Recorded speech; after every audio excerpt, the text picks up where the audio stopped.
राधे राधे महाराज जी। महाराज जी कुछ ऐसे मुद्दे होते हैं, मेरे को रखने ही पड़ते हैं आपके आगे महाराज जी। महाराज जी मेरी शादी पिछले साल जुलाई में हुई थी, लेकिन मेरी पत्नी गलत आदतों जैसे शराब, सिगरेट, मेरे साथ मारपीट, माता पिता के साथ दुर्व्यवहार और अन्य क्रियाएं में भी शामिल है महाराज जी। इन सब कुछ ना सहन कर पाने की वजह से हमारा रिश्ता तलाक की कगार पर आ चुका है। जैसे कि आपने कहा कि अगर आपने एक बार पानी ग्रहण किया तो जीवन भर साथ निभाया चाहिए। लेकिन वो योग्यता दोनों पक्ष में होनी चाहिए। अब कैसे तुम्हें बताएं, अगर वो बच्ची सही आचरण से चले तो एक परिवार को संभाल सकती है। अगर उसने आचरण अपने बिगाड़ लिए तो देखो आप पति हो, आप कह रहे हो तलाक की स्थिति, अगर तलाक होती है तो उसका भी जीवन संकटपूर्ण है और आपका भी जीवन संकटपूर्ण है। तो हमें लगता है अगर छोटे छोटे बच्चों के आचरण पवित्र कराए जाए, उनको व्यसन मुक्त किया जाए, कोई बच्चा व्यसन न करे, तो हमारा जो नवीन भारत की पीढ़ी है ये बहुत बढ़िया हो जाए। अब वो बच्ची अगर नशा ना करे, गलत आचरण ना करे, अपने पति से प्रेम करके एक सदगृहस्थी बचा सकती है कि नहीं बचा, पर वो आदत, तुम्हारा जीवन तुम्हारे हाथ में है। अगर तुम गलत आचरण करोगे तो तुम दुखी हो जाओगे, अच्छे आचरण करोगे तो सुखी हो जाओगे।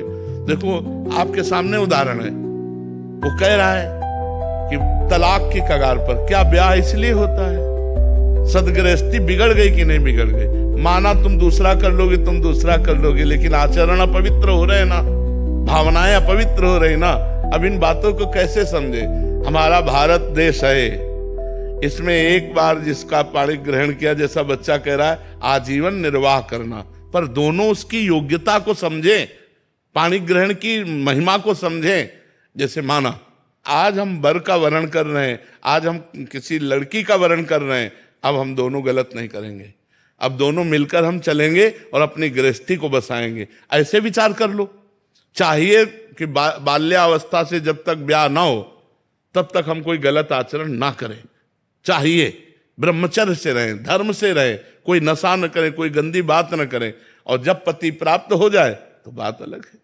अब पहले ही सब आचरण अगर हम बिगाड़ लेंगे तो यही बात आएगी जैसे बच्चा बोल रहा है कि अब क्या करें, उनको शराब पीना है, उनको सिगरेट पीना है, उनको पर पुरुष की तरफ देखना है, तो हम कैसे स्वीकार करें? तो गृहस्थी चौपट हो गई ना, एक वो भी अशांत है और उनको भी अशांत होना पड़ेगा। ऐसा नहीं कि वो अशांत ना हो, ऐसे आचरण वाले मिल गए तो अशांति पैदा कर देंगे। ऐसे इनसे भी ज्यादा आचरण वाले हैं ना, ये क्यों? इसका कारण ये ना, हमारे आचरण बिगड़ गए, हमारे विचार बिगड़ गए, हमारा चरित्रहीनता वही हमको दुख दे रही है। आप विचार करो, संत जन नहीं बोलेंगे, शास्त्र की बात नहीं सुनोगे तो आप सुधरोगे कैसे? जो संतों की बात है थोड़ी कड़वी लग सकती है, लेकिन वो आपको बढ़िया सुधार देगी अगर बात मान जाओगे। अब बच्चा भगवान का सुमिरन करो और कुसंग का त्याग करो। अगर पत्नी भी कुसंग युक्त है तो उसका त्याग कर दो, नहीं जीवन खतरे में पड़ जाएगा। पक्की बात है, जीवन खतरे में पड़ जाएगा। जो गलत आचरणों वाला है उसे आप सुधार नहीं सकते, अपने को बचा सकते हो। अगर अपने को बचाना है तो आपको संग त्यागना ही पड़ेगा। अगर ऐसे आचरणों से युक्त हो और सुधरने की गुंजाइश ना हो तो तुम भी भैया आनंद से जियो और हमको भी आनंद से जी ले दो। उसमें ये संबंध विच्छेद ही एक दवा है। मारपीट नहीं, हिंसा नहीं, कोई झगड़ा मत करो। बच्चा हो चाहे बच्ची, दोनों को अपने आचरण सुधारने चाहिए। देखो तुम गलत रहे होगे लेकिन तुमको गलत पसंद नहीं है, हमारी बात को पकड़ना। तुम गलत रहे हो लेकिन तुम्हें गलत पत्नी मिले ये तुम्हें चाह नहीं रहेगी, तुम्हें गलत पति मिले ऐसी चाह नहीं, तो फिर तुम गलती को क्यों स्वीकार कियो? तुम भी गलत छोड़ो, गलत छोड़ो तो तुम्हें अच्छा पति मिलेगा, गलती छोड़ो तो तुम्हें अच्छी पत्नी मिलेगी और आपका परिवार बढ़िया चलेगा। तो हम छोटे छोटे बच्चों से लेकर नवयुवकों को संबोधन देते हैं, प्रार्थना करते हैं कि आप नशा छोड़िए, नशे से गलत होता है। आप व्यभिचार छोड़िए, आप अपनी पत्नी से प्यार कीजिए, आप अपने पति से प्यार कीजिए, और जब तक पति पत्नी का संबंध न हो तब तक ब्रह्मचर्य से रहिए। अब हम क्या कहेंगे? शास्त्र और अध्यात्म जो बोलेगा वही तो हम कहेंगे।